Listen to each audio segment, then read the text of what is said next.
Hello guys, in this video I will show you a detailed comparison of Tauri, Flutter, Electron, and Neutralino to help you decide which is the best desktop app framework. So let's start with Tauri.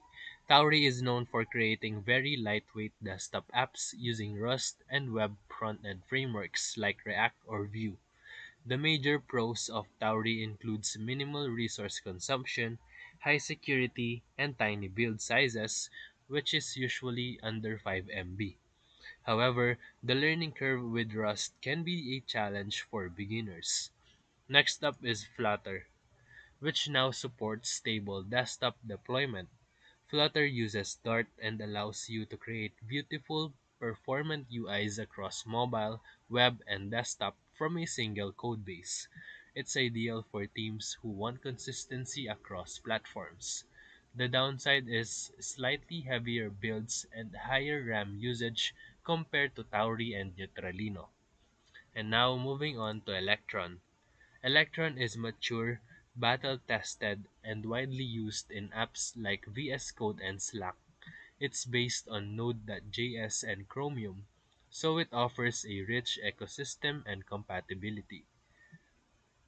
But Electron apps are notoriously heavy, which is often over 100 MB, and it consumes more system resources.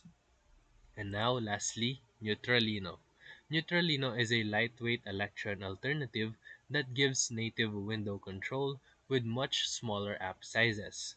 It's great for simple apps and works well with JS frontends. However, it lacks some of the rich features and tooling Electron provides.